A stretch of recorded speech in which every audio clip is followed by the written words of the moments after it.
This week we watched a movie that even the main actor doesn't like.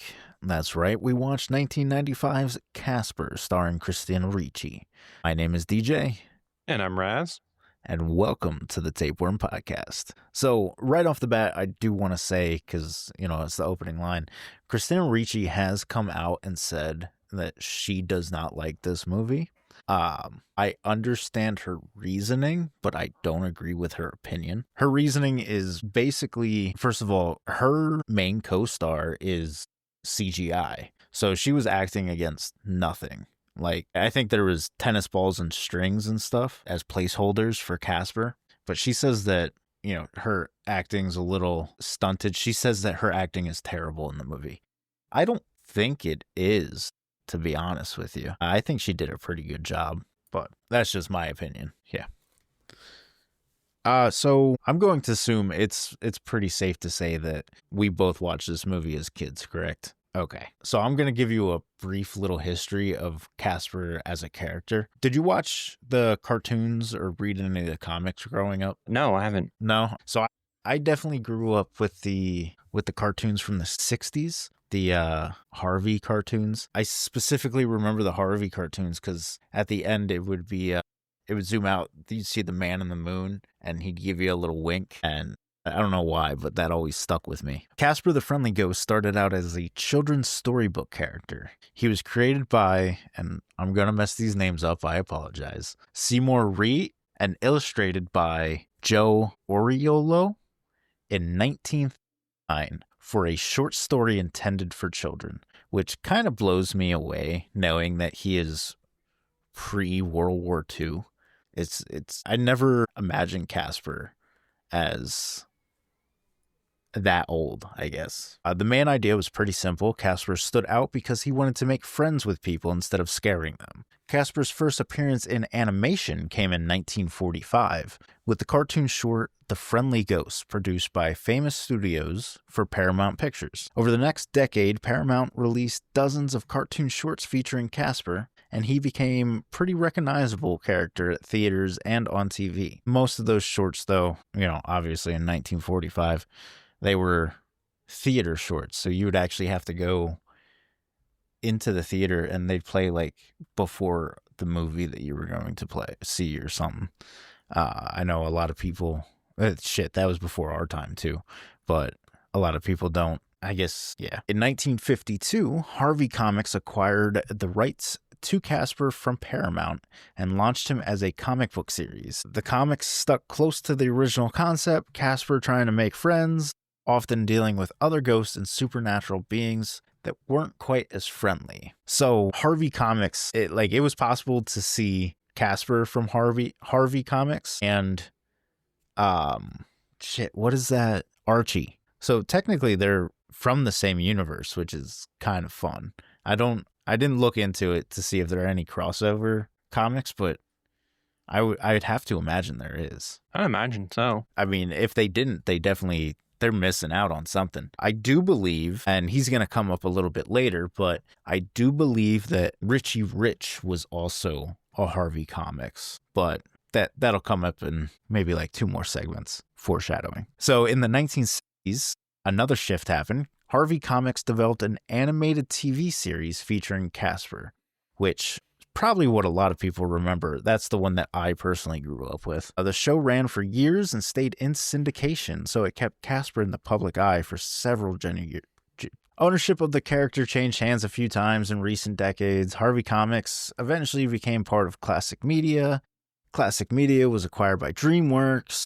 In turn, DreamWorks was bought by NBC Universal. So technically, Universal holds the current rights right now. I did not know that DreamWorks was bought out by NBC. Yeah, that's basically basic background. I don't know. I knew of Casper as a character before this movie, but I didn't really know. I did not know that he was a storybook character first. And I was trying to find it. I found I can't tell if it's a hand drawing of the book or if it was the actual illustration, but I wasn't able to find any story. I don't think it was published to be honest with you. I would really like to see that book, but yeah, I don't think we'll ever have a chance to do that. Yeah, probably not. It is kind of interesting to know how old the character actually is. Yes, it is. So I don't know. It's weird to me to find things that are pre-World War II. I don't know why that's fascinating to me, but I guess in my mind, like, World War II was so long, not even that it was long ago. It's just like how do I say it? I feel like World War II is the beginning of the new era of media. Does that make sense? I mean, that's fair. I don't know. Like, you find out that a comic book character is pre-World War II, and it's always like, no, it doesn't seem right. Like, don't quote me on this, but I'm pretty sure Batman was. I think he was a radio serial from the 20s. I would be shocked at. I definitely know that he was a radio serial. I don't know what year that was, though. Yeah. But same with, like, The Phantom. There was The Shadow. They were all radio serials. I don't know. I hear you typing. Are you looking it up? Yeah, so Batman was first created by artist Bob Kane and writer Bill Finger. First appeared in Detective Comics 27, published 1939. 39 as well. Okay. Yeah. So also pre-World War II. It's a little weird sidebar. I've been listening to last podcast on the left's current series about what is his name? Heinrich Himmler? Yes. So it's been in my mind a lot lately. Casper was directed by Brad Silberling. It was his first ever feature film. Steven Spielberg was executive producer, and his company Ablin Entertainment was instrumental in getting the film to Universal. Originally, director Alex Proyas was attached, but he left after creative differences. He envisioned a much darker tone for the film. I don't know what that entails, but I would kind of like to see a darker version of Casper. I don't know. It always intrigues me knowing that there is a different, I guess, style of the same movie somewhere, even if it is just written down or in somebody's head. So the script itself went through a few different changes. J.J. Abrams even contributed as an uncredited rewriter, which once again amazes me because I didn't realize that J.J. Abrams is that old. But unlike the cartoons, the film gave Casper a new backstory. He's a boy named Casper McFadden who died young, which added a more emotional, even somber edge to the story. Principal photography started in early 1994, with most interior shots taking place on sound stages, where Windstaff Manor was built entirely as a set. Some exterior shots were filmed on location in Camden, Maine, but most of the manor was actually built on a soundstage, which that place is there's so many rooms and everything. I would love to see the size of that soundstage. A major accomplishment was the use of computer-generated imagery for the ghosts. Casper became the first ever fully CGI lead character in a feature film, which I did not know that. I didn't know he was the first CGI lead character. Yeah, that's interesting. I wouldn't have thought that. Yeah, I wouldn't have. I mean, either. I guess it makes sense. 95. That was pretty much the start of. Yeah. What year did Jurassic Park come out? Because that's the one that most people are like. I want to say 95 too. No, 93. 93? I was gonna say 94, so we're both wrong. So, well, okay, so they probably worked on that 92, 91. Are you still looking at Jurassic Park? Was it Industrial Light and Magic? Not that I'm seeing.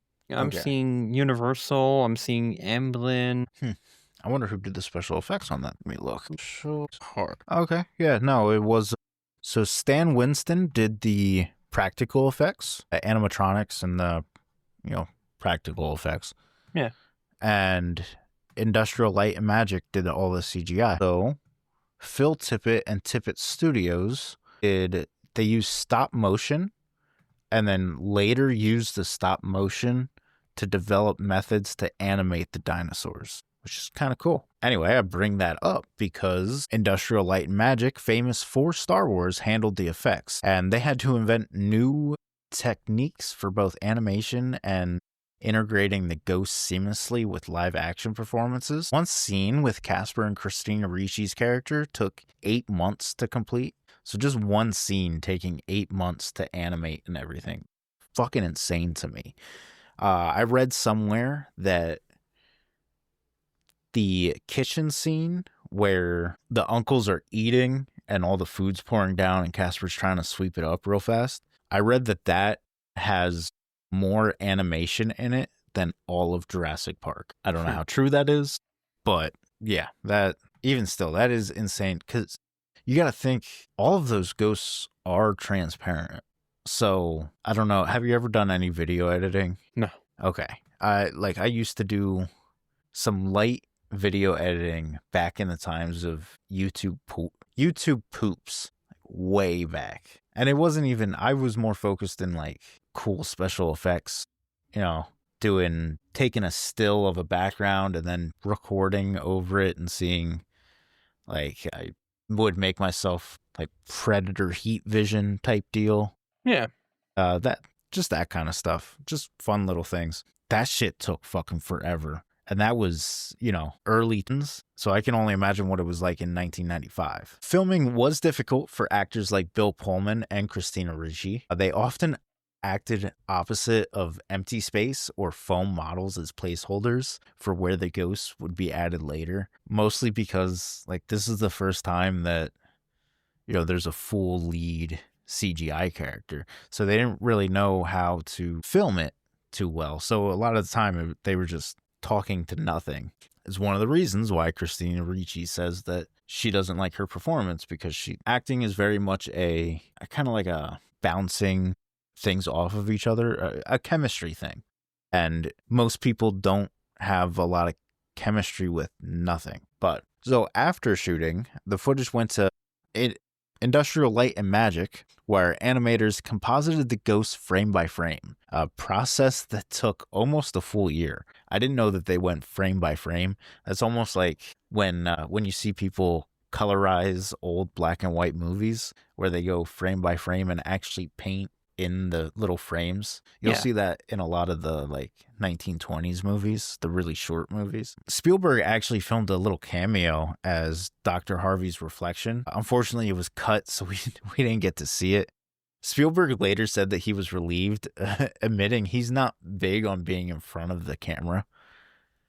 So Casper premiered in May of 1995. The reviews were mixed, but the film was a box office success and made cinematic history for its innovative special effects. It also set the stage for how live-action films would use digital characters and visual effects through the rest of the 90s and beyond. So I use Google TV as my main streaming box.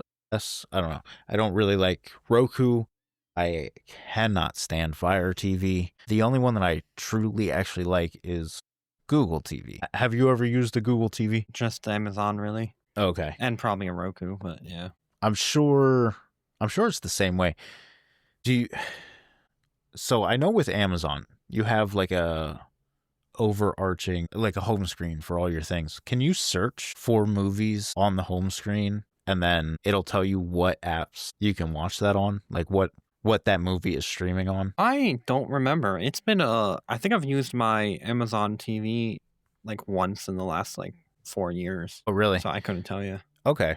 So with Google, I have a voice remote, so I can just talk into the remote and it gives me like an overview. It tells me who's in it, who's directed by, a little, you know, IMDb blurb. It also gives me ratings. It gives me a Rotten Tomatoes and it gives me a IMDb rating. So I went and, you know, asked for Casper. It came up with the thing. I just want to see what apps, like where it was streaming. So I brought it up. The first thing that I noticed was it was like a 8 out of 10 stars on IMDb.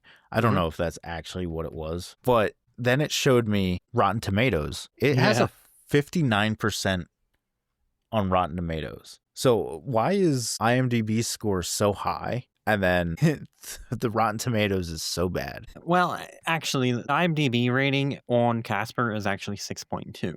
Is it? Yes. Okay. Then why was I think? Okay, so that it's kind of the roughly the same, you know. Yeah. It's 6.2 out of 10. Yeah.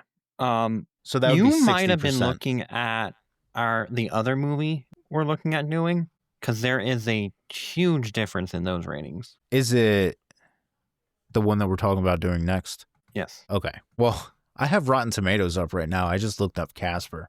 59% for the 1999 film. 17% for Casper Meets Wendy, starring Hilary Duff and Shelley Duvall. I did not realize that Shelley Duvall was in that movie.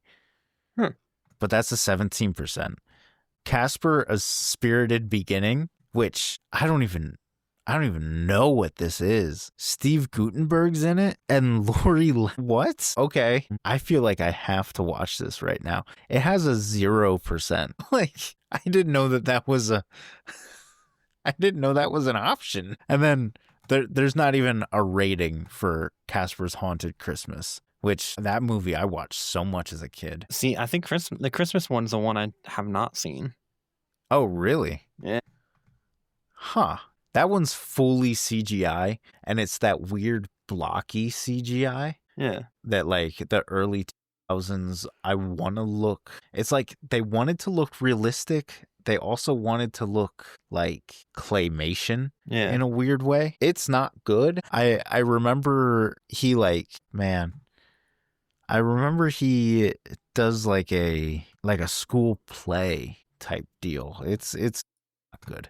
Yeah, it reminds me, the art style reminds me of that. You pointed it out to me, the witch show that was on like Cartoon Network or something. Scary Godmother. Yeah, that. Yep. The other thing that it reminds me of is Twisted Metal 3. Yeah. But that was one of my all-time favorite games, so that's why. God. So 22 minutes into that movie, there's just a really bad scene that looks like it's out of a PS1 game. Oh yeah, that's what fucking Twisted Metal 3 was PS1. Yeah. Like, some of the scenes aren't bad. The early stuff, but it gets worse as the movie goes, it looks like. Yeah, it does. That's something that I feel like we'll have to, we got to crack open one of the feel goods, code Tapeworm for 20% off. Got to crack open a feel good and watch one of these watch this movie, because it feels like it's going to be a good time. Even if the movie itself sucks, we're going to have fun making fun of it. I mean, that's fair. I feel like you almost have to either be high or drunk to enjoy some of this stuff. Oh yeah, true. Especially when we're talking about Casper. Well, there's definitely some movies that I want to wait till we kind of find our voice a little bit more with the podcast. Mm-hmm. And then we can get into some of the great movies that I want to watch. Just because, even just us talking, I can feel that we're a little stunted, not getting everything that we want to say out or knowing how to say stuff. So once I know that we're a little bit, I guess, more loose talking into the microphone, I feel like some of those movies would be a lot more fun. I want to talk about some fan theories real fast. Are you a fan theory person? I prescribe to a few headcanons. Yeah. I usually am not, but watching this movie specifically, okay. I feel like in this movie, fan theories don't fucking matter. It's just a fun thing to think about. When it comes to a new Marvel movie, first of all, I don't like Marvel movies to begin with, but that's a whole different thing. But if you watch a Marvel movie, there's all those people that immediately go and start looking at fan theories to see what's going to happen next. That I have no interest in that. I just want to, watch a movie and have some fun thoughts about it. This movie specifically, while watching it, I was like, oh shit, what if this happens? I'll get into it in a minute, but one fan theory that fans discuss is why Casper's father isn't a ghost. So the film says that spirits with unfinished business stick around. So it would make sense for Casper's father to haunt the manor. But one theory says that he is so mentally unwell by the end of it that he didn't feel guilt or any regret. So it just allowed him to move on because of how mentally unstable he is. So they say that Casper's real unfinished business is forming friendship. He never actually gets to move on because nobody ever wants to be friends with him, which that doesn't make sense because Christina Ricci, by the end of the movie, I would say is pretty friendly with him, but I don't know. Yeah, I think I'll just come out and spoil it now. The romance subplot, I don't remember as a kid, and I don't think it was needed. I do remember it as a kid, and I think mostly because of who it is at the end, but I'll get into that when we get into it. But don't think that we needed it, first of all. Second of all, it's kind of fucking creepy. It is. The whole time it gives off kind of a creep vibe. Like the main, and I was reading it, so many people are like, oh yes, this line is great, this is the best. That line fucking disgusted me. You want to take a guess at what that line is? No, I don't know. Can I keep you? Yeah. It's so fucking right weird. Not right at the end. When it's like halfway through, I don't remember if she realizes that he's a ghost yet, or like knows that there's ghosts yet, or if it's right after they start making a friendship. But she's like sleeping and he whispers, like gets in her face and whispers, "Can I keep you?" That's fucking weird. Yeah, I missed that part. But yeah, no, she definitely, because like she first meets Casper like very early on. Yeah. So. And I think so first of all, this movie also weirdly sexual. I don't understand. Like there's a scene, she finds her room when she first moves in, and she like plops on the bed and he becomes a pillow, and she starts like, fluffing the pillow behind her head and everything. And I swear the face that he makes is, it's just so fucking weird. But back to fan theories real quick. There's a lighter theory. I don't know how light you want to consider it, but basically Casper and Richie Rich are secretly the same character. If you look at the designs from the comics and the cartoons, they pretty much look identical. They're blonde, round face, similar clothes. Fans like to joke that Casper is Richie Rich after his untimely death. There's absolutely no evidence for this, but it pops up all the times in memes and online discussions. That's just kind of something fun. Some people read Casper's character as a symbol for loneliness and the need to connect, suggesting his unfinished business isn't anything supernatural or threatening. It's just this simple, heartbreaking quest for a true friend, which I don't agree with, because he would have, by the end of the movie, him and Christina Ricci are true friends. He would have, evaporated or turned into the tingliness in your foot when it falls asleep, or whatever the fuck he says he's made out of. Now, my fan theory, which I looked it up. So I was at work, in my own little headspace, and I thought of this when I went to look up other fan theories for this episode. I did find this too. So other people have thought of it, but I didn't find exactly the way that I thought of it. So it's different variations on it. But basically, spoiler alert, at the end of the movie, or closer to the end of the movie, you find out that Casper's dad was working on a machine called the Lazarus, and its whole point was to bring ghosts back to humans. And yeah, that was clunky. Its whole purpose brings them back to life.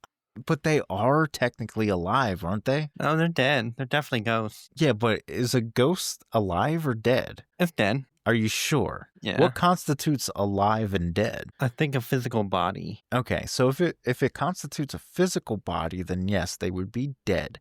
However, if it's a consciousness, you can't say that a ghost is dead, because the ghost is conscious. I think you're getting a bit into semantics there. They're dead, but they're still people.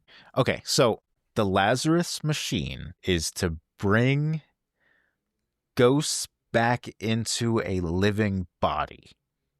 Is that better? Yeah, good enough. Okay, so you end up seeing that the machine uses a serum, right? And there's only enough serum to bring back one person, correct? Yeah, there was only one bottle. Yeah. Now, what if the Lazarus machine also works the other way? What if by putting a live person in the machine and turning them into a ghost, you get serum? What if it takes 3 people turned into ghosts to bring back 1 ghost? Do you see where I'm going with this? Okay. Oh, you talking about the uncles? What if the uncles? Yes. Okay. So I'm going to play off of another one. So basically, you find out in the movie through newspaper clippings that the dad's insane, right? The dad goes insane. He gets shipped off to a mental institute. The names, so Casper's name is actually Casper when he was a living human. The names Stinky, Stretch, and Fatso seem more like adjectives than names, correct? Yeah. So somebody's fan theory is, what if they're homeless people that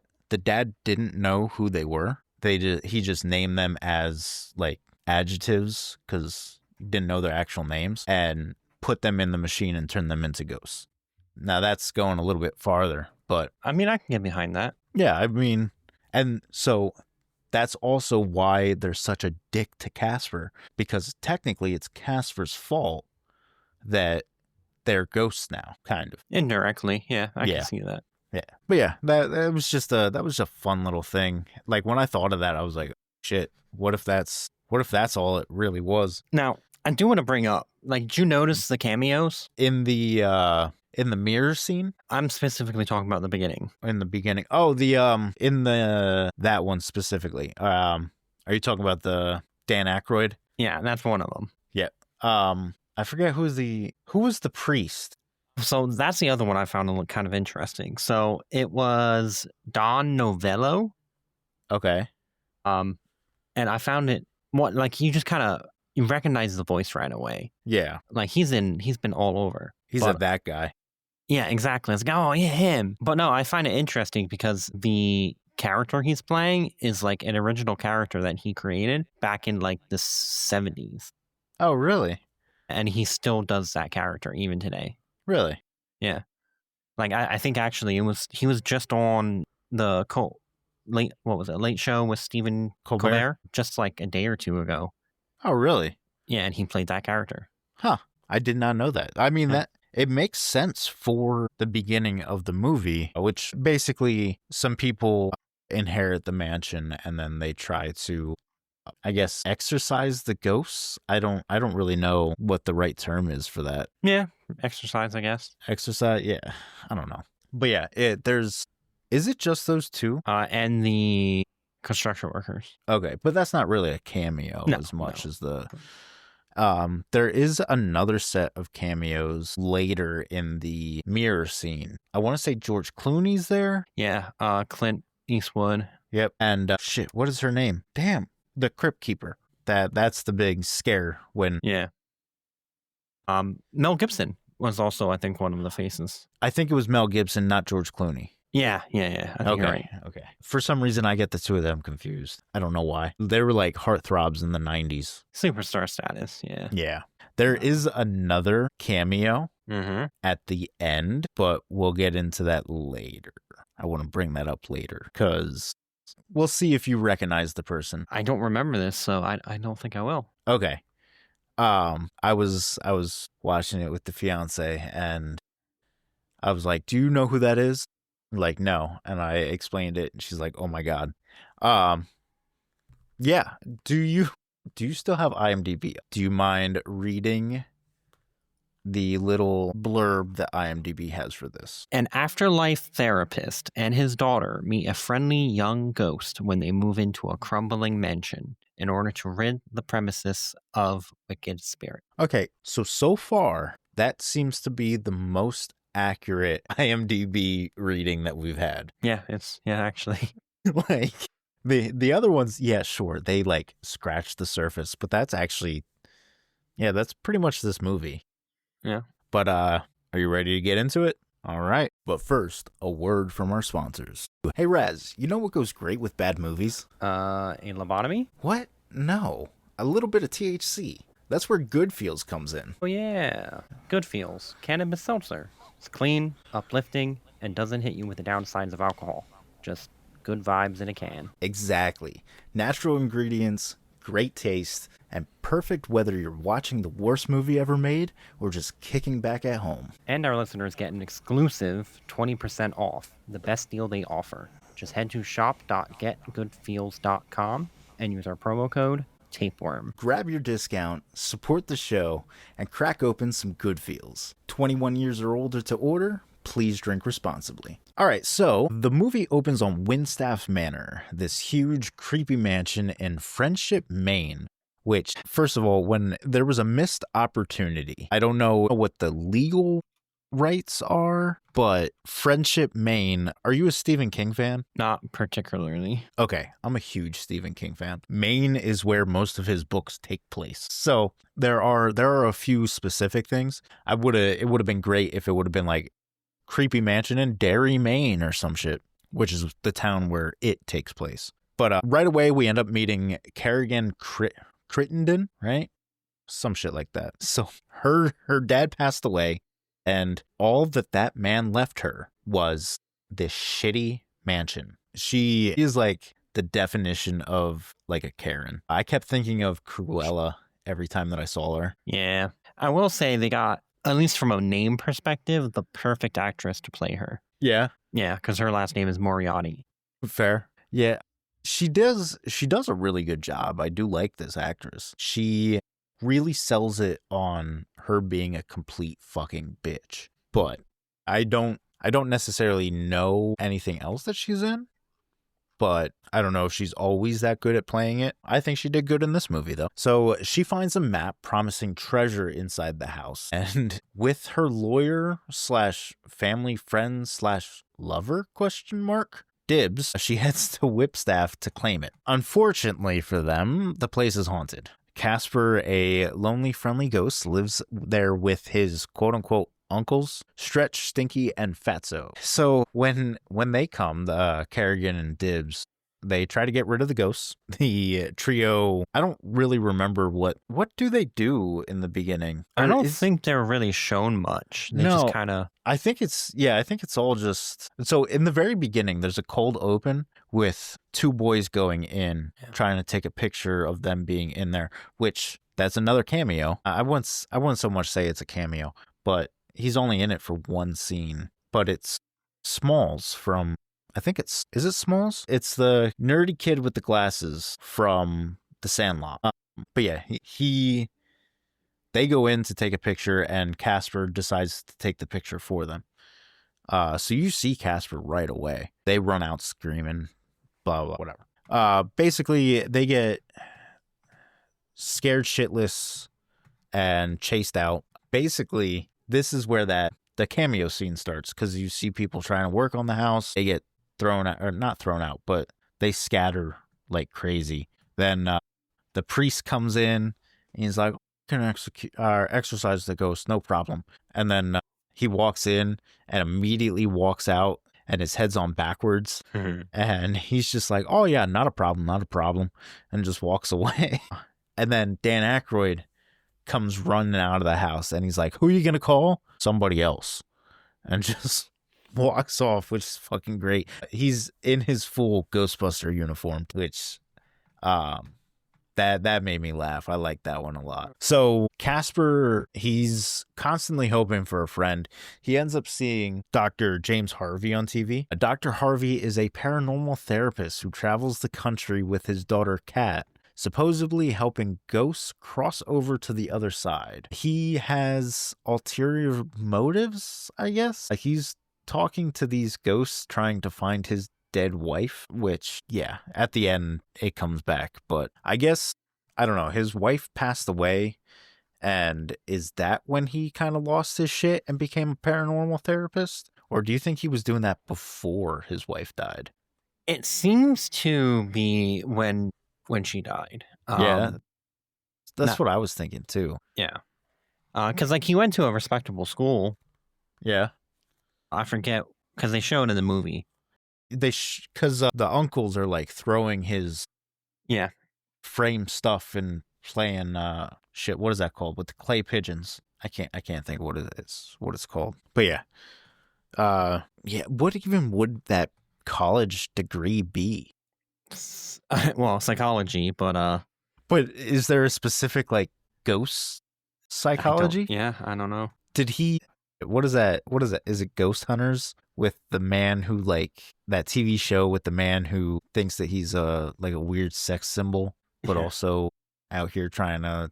I don't even know what the fuck they do in that show. Anyway, that's so far from the point. So Casper gets excited. He thinks that maybe Dr. Harvey could help and that, Cat could maybe be a friend. Winky winky with his little... Anyway, Dr. Harvey and Cat move into Whipstaff. Basically, Kerrigan thinks that Dr. Harvey can therapy the ghosts away. So I guess he helps them cross over.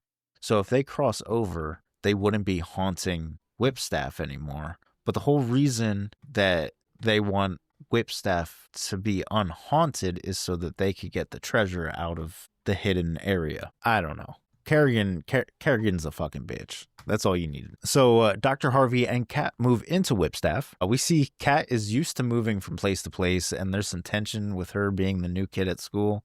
Her father's peculiar job doesn't help. People think he's kind of insane. So you get to see Cat going to the new school and immediately start getting picked on. Somebody comes up like, yeah, my name's Cat. This girl's like, meow. Just dumb shit like that. Until she's like, yeah, we moved into Whipstaff. And every kid goes slackjaw. Although you see it, Casper goes through and ties all the kids' shoes together. So once the bell rings, everybody just falls flat on their face. I fucking laughed, like audible laugh as a 30-year-old man. There are some really good little comedy bits in this that I don't think I was expecting as much. It's not. No, I agree. I think this kind of started like I don't want to quite say like slapstick humor, but the kind of humor and like kind of referential kind of humor that you end up getting in like Shrek and like those movies. Yeah, I agree with that. It's not as like slapstick as George of the Jungle was. Yeah. Or I'd say even Monkey Bone. Yeah. I think it's a lot more like there's visual comedy. There's also spoken comedy too, but I don't know, I'd say it's more well balanced between comedy, like just physical comedy, and dialogue based, which gives you a more well-rounded movie in my opinion. So Casper ends up trying to introduce himself to Cat, which leads to the classic girl meets friendly ghost and then completely freaks the fuck out moment. This is the scene. Actually, I think it is. So she goes and selects her room and she goes up and she automatically picks Casper's old room. Casper has a fucking line here that I was like, this is gross. I don't like it. I don't want to watch this movie anymore. He's just like, oh my God, there's a girl in my bed. Yes. I'm like, what are you going to do? She's like 6. Like, what the fuck are you doing, man? But then I started thinking too, like, yes, he died when he was like, what, 12? I think the movie says. Yeah, and around there. I think Cat is supposed to be 13. So, yes, it's age appropriate. The girl in my bed thing is a little fucking weird. But I guess this is more of a moral question. Do you continue to age after you died? Yeah, I was thinking that too, because like when did he die? Like 18? Was it 1800s? It was the turn of the century, so early 1900s. I think he was born in 1900. So he's like, it's a 100-year-old man. Yeah, like you're trying to fuck this 13-year-old girl. Like where's Chris Hansen meeting him? This is the second episode in a row that fucking Chris Hansen comes up. But I mean, this is Hollywood we're talking about. Yeah, true. What would that be like? Like, could you imagine? Okay, somebody who actually pays for, AI video generation. I want to see the whole, like, Casper comes in, Chris Hansen comes out, like, take a seat. And then Casper floating away and then getting tackled by fucking police. Yeah. Like, I want to see that whole thing because it's fucking hilarious. But yeah, this is also the scene where, she goes to flop on the bed and he becomes a pillow and she like lands on it, like back of her head lands on his side and you kind of see the face on the side of the pillow. And she's like not comfortable and starts fluffing it a little bit. And kind of hitting it hard. And he like goes cross-eyed and has this complete like ecstasy face. And I was like, oh, he just like, she's going to lift up her head and the back of her head's going to be like ectoplasm or something. It's fucking weird. But yeah, so she ends up freaking out. And then before, I don't remember if she chases down, and then I think Casper introduces himself to the dad as well. Yeah, he finds him in the closet. Yeah. And then do the uncles come home? Around that time, yeah. Yeah, they come in. They went to like the Bermuda Triangle, right? That was a little throwaway joke. So they end up, trying to drive Kat and her dad out, the uncles, the ghostly trio. But they're not having it. They don't give a fuck. They're persistent. They just try to make the best of it. Pretty soon, Kat becomes a topic of school gossip. She ends up kind of popular, mostly because her house is, according to legend, super haunted, which it fucking is. So her class decides they want to throw the Halloween party at her house. And Kat's just kind of like, okay, I would like friends. So meanwhile, and I guess I didn't understand this part as a kid. Now it makes complete sense. Dr. Harvey's trying to kind of connect with the ghostly trio, just trying to convince them to cross over. I didn't realize as a kid that that's the whole reason they're there, is because he's trying to get them to cross over and, fuck out of the house. But yeah, for some reason, like that part that was secondary to me. That was the weird thing. I wanted to see Kat and Casper as a kid, but now I'm kind of more interested in the trio, to be honest with you. I don't really care about Casper. I want to see more of the uncles. So yeah, he's trying to convince them to cross over, but he's also mourning his late wife, Amelia, which we kind of talked about earlier. And his ulterior motive is to find her ghost. So the ghostly trio is like, oh yeah, we know Amelia. And like, who doesn't know Amelia? Implying that she kind of like sleeps around as a ghost, which I don't know. It's kind of fucking gross to me. Like you're exploiting this man who obviously has some sort of mental issues. But then again, you guys are dead. Yeah, that's the vibe I got from that. Yeah. I don't think that's what they were trying to go for, but yeah. I can see that. I think they were just like trying to... Oh, wait, I'm sorry. You don't think that like she sleeps around was the vibe they were going for? Correct. Yeah, that's kind of like what I picked up on it, but yeah, I think they were just like, she was a very nice person, very giving. Yeah. That nice person in town that always says hi and stuff like that. That's, I think, the vibe that we're going for. Yeah, I can see that. They end up having several therapy sessions with the ghostly trio, and it's more of like gags to kind of break up the movie. Mm-hmm. Which I kind of find them as the best parts of the movie, to be honest with you.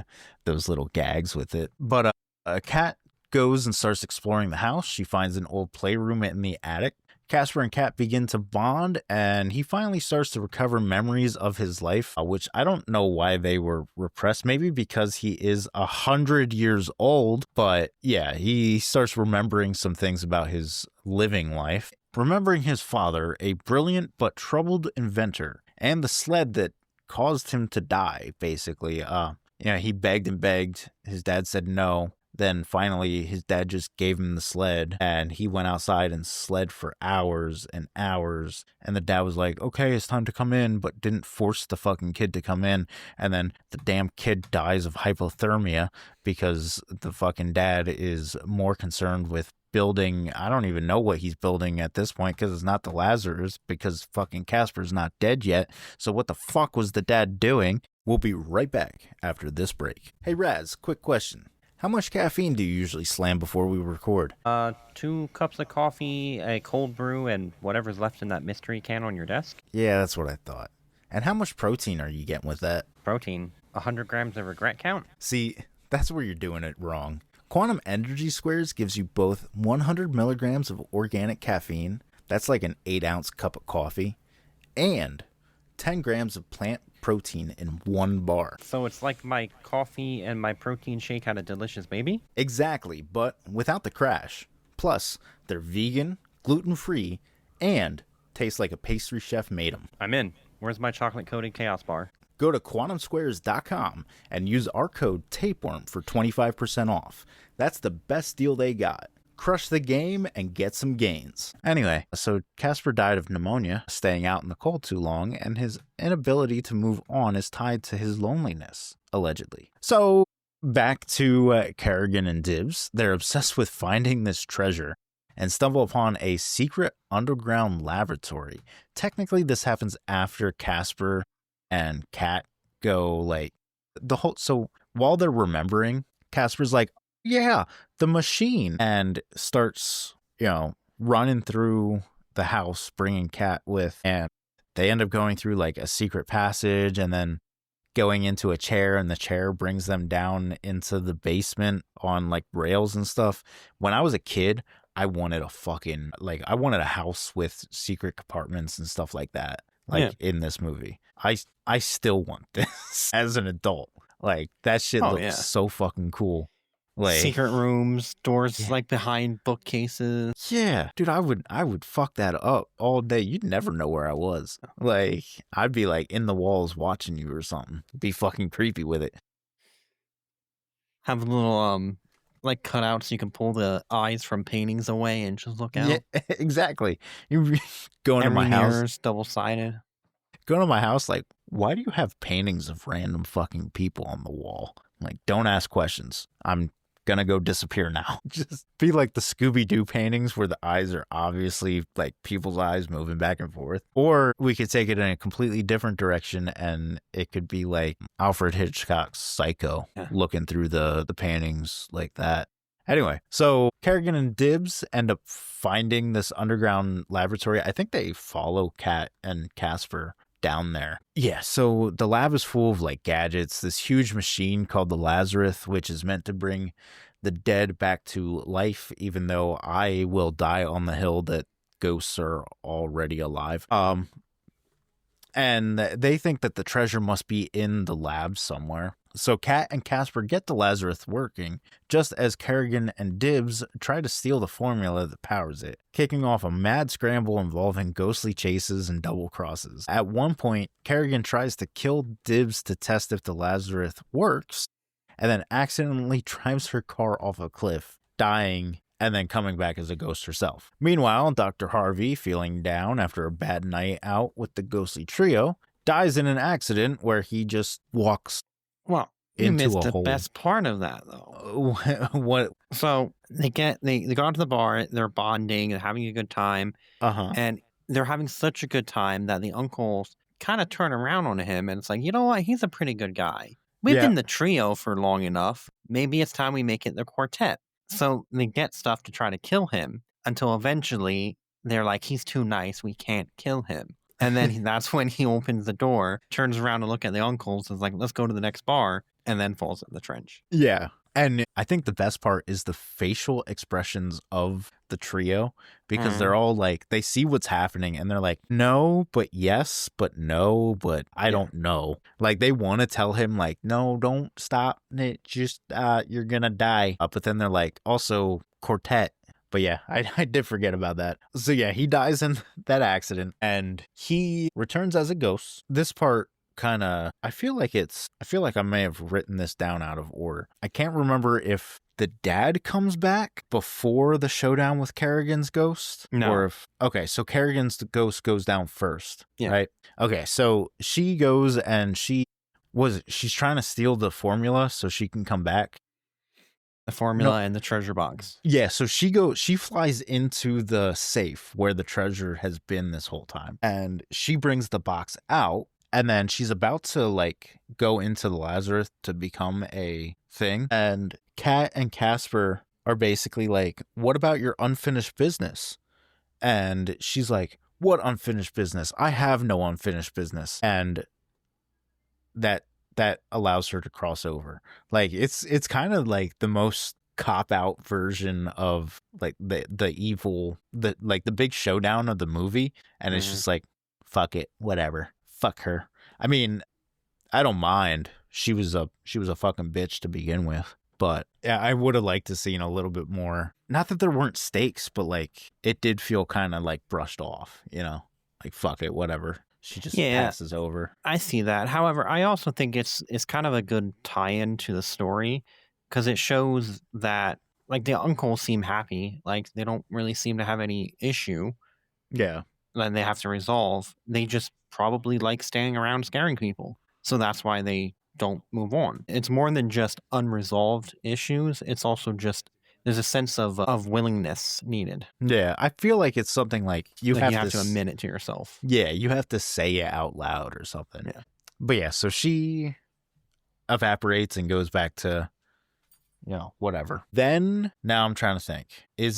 Does Casper open the treasure first or does the dad come in? I believe the treasure. Treasure? Okay. So they open up the treasure box and it's a baseball glove and a baseball signed by, I wrote it down, Duke Snyder, which was Casper's favorite player. I don't know who that is. I'm not a baseball person. I'm not a sports person in general. So they're about to put Casper in the Lazarus to bring him back to a human body. And her, I guess, boyfriend asked Kat to go to the dance, like for them to be an item.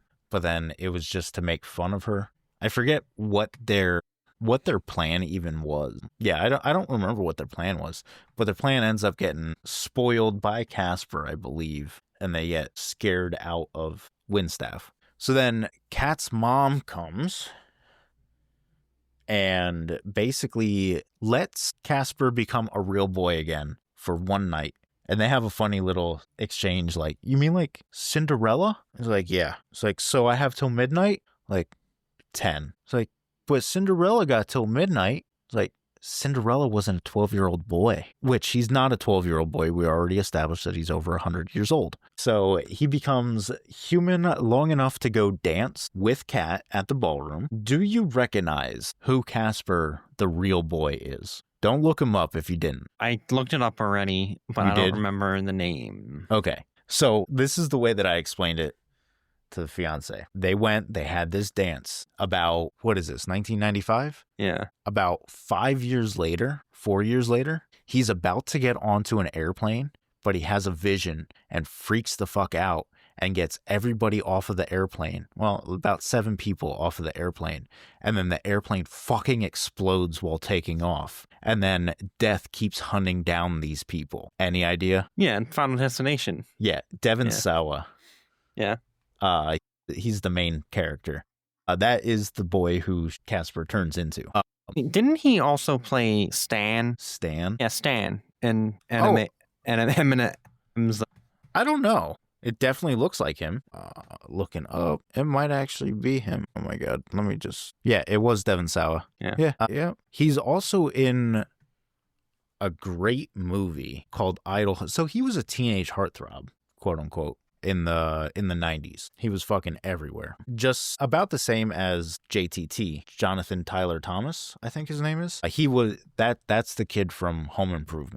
Girls were obsessed with him. So basically, Devon Sawa, he did a few things. People fucking loved him. And then early 2000s, he just kind of like dropped off the face of the earth. I don't remember if he's in the movie with the killer video game. I don't know. It doesn't really matter. He just all of a sudden just stopped being popular. He's in a really good movie. I shouldn't say a good movie. It's a good movie in the sense of like Basket Case is a good movie called Idle Hands that I fucking love. We'll have to watch that one year for Halloween. But yeah, anyway, they end up kissing. Sorry. When they go down and they start dancing, one cool thing is they're dancing back and like doing the sway dance, and the camera pans out and they're just floating. I thought that was a really cool, and nobody really notices. And she doesn't even know that it is Casper until he's like, "Can I keep you?" And once again, I was like, "Gross, fucking stop it." It sounds like he's gonna murder her and turn her into a ghost. Like, that's immediately what I thought of. Well, based on your fan theory, it might be true. Yeah, you know what? Could you imagine, like, he just shoves her into the Lazarus, turns her into a ghost, and then gets enough serum, and then makes himself into a real boy, and is just like, fuck you. Oh, God, no. But, so, yeah, they kiss. Then there's this scene where Kat's mom and Kat's dad have a cute little, like, you know, oh my God, I miss you, I love you. She does say one fun thing. She's like, what if I told you that you had 3 crazy friends that always keep their promises, implying that the ghostly trio actually did know Amelia and got her to come down to talk to him, which I don't know. It was implied that, yeah. So she's technically an angel. She tells him, stop looking for my ghost. You guys love me so much that I have no unfinished business. So she was able to move on and become an angel. Sappy, dumb shit. I don't know. I could have done without that part too. But That's fair. That clock strikes 10. They're kissing. As they're kissing, Casper turns back into a ghost. And every single kid in there freaks the fuck out. And it's another, like, I want to say it's another wide shot of, like, them super sped up and running away. Mm-hmm. Which I love that shot. That shot's just funny as shit to me. What's Casper's final line? I know he has like a little stinger. I don't remember it. And then it's probably not important. I know that you just finished the movie, so I was hoping that you would remember. I feel like he just turns around and he's like, and everybody, or does he turn around and go, boo? Probably something like that. It's something stupid. And then,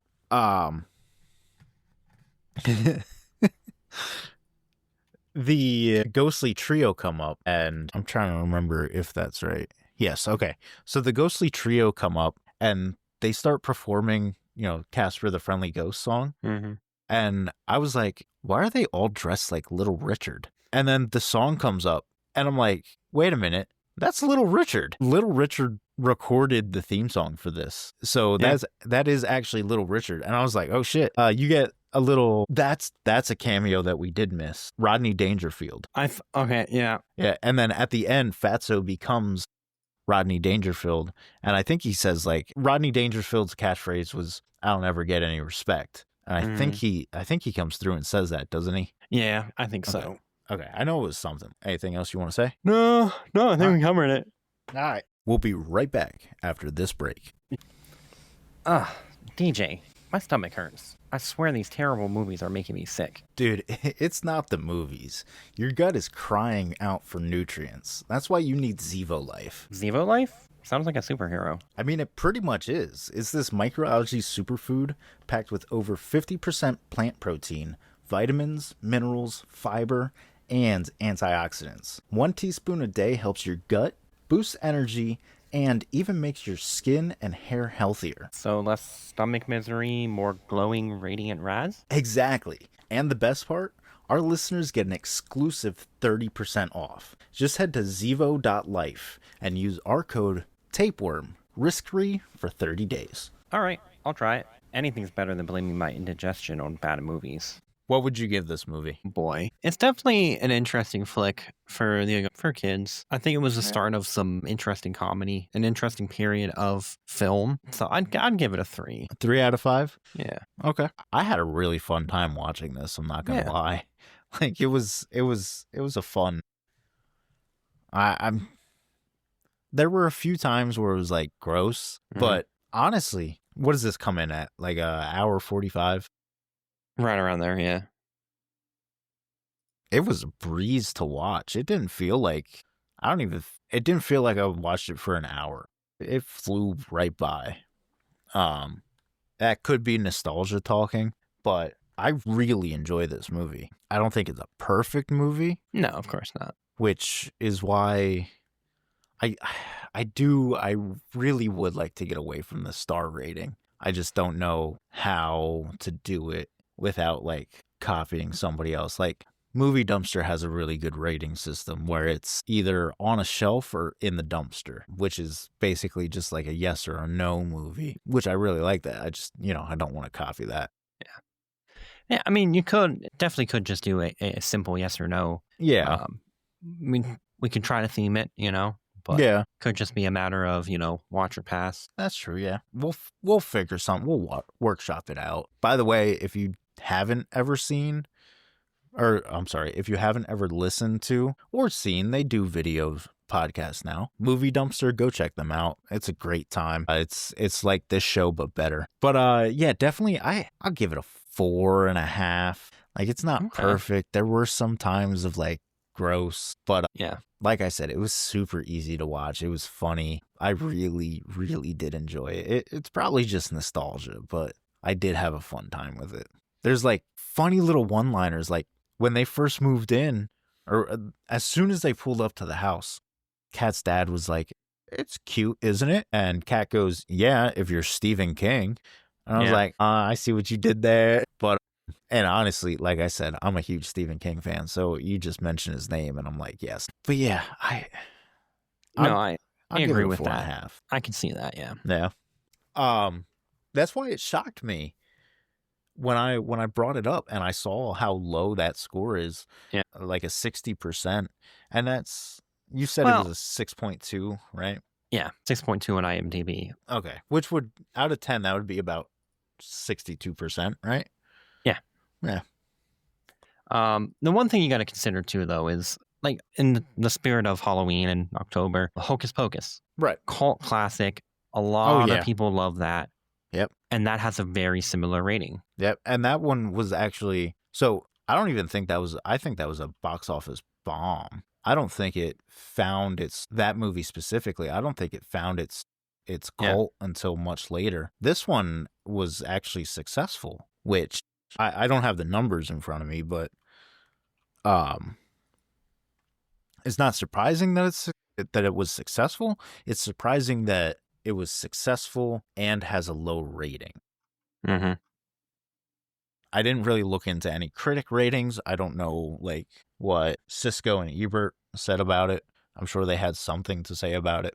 But yeah, anything else you want to say about your ratings? Not particularly.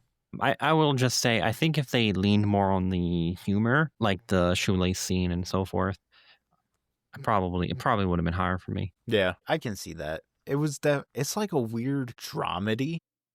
Mm-hmm.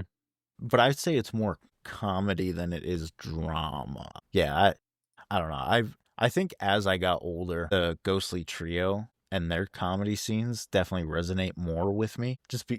Maybe it is because they're cynical, and as you get older, the more cynical you get. But yeah, so that was 1995's Casper, starring Christina Ricci. Now, I do want to, real quick, I want to give a little shout out. So we don't really advertise ourselves that much, or really at all, to be honest with you. So the fact that the podcast is getting some sort of traction, the fact that it gets any kind of listeners that aren't us or like our family or friends is kind of amazing. There is one person specifically that I do want to shout out. I don't know anything about you, but I see that you listen on I'm not going to say the name of it because I don't want to set it off, but it's a Amazon-based smart speaker. The name starts with an A and ends with a Exa. Honestly, I didn't even know that. Like, I guess I want to know, like, when do you listen to the pod? Because I never thought to listen to, I have a Google smart speaker. I never would have thought to listen to podcasts on it. For some reason, that never crossed my mind. I didn't even know that people still use these as much, smart speakers in general, as much as I'm seeing here. But we've been listening to just about every episode. But the whole point, I want to say thank you. Thank everybody for listening. Much love to you all. But if you want to see more from us, more Tapeworm goodness, go over and check out our TikTok. It's going to be Tapeworm Movie Pod on TikTok. I'm planning on working on maybe some YouTubes, some Instagrams, probably more Instagram here in the future, but we'll see how that goes. Don't forget to like, rate, view, and subscribe wherever you get your podcasts at. And join us next time when we talk about The Sphere. Yeah, I believe it's an alien movie, correct? I'm not to give too much away. Yeah, that's kind of the premise. It's a horror movie, right? I am excited. I've never seen it yet, so I've never seen it yet. That's a clunky sentence. I've never seen it before. That's still not right. Whatever. You know what I mean. But until then, have a good one, and I will see you later. See I ya. didn't like that. Yeah, see you later sound. Yeah, that's weird. I will be watching you. Until then, I'm D. And I'm Raz. Thank you for listening to the Tapeworm Podcast.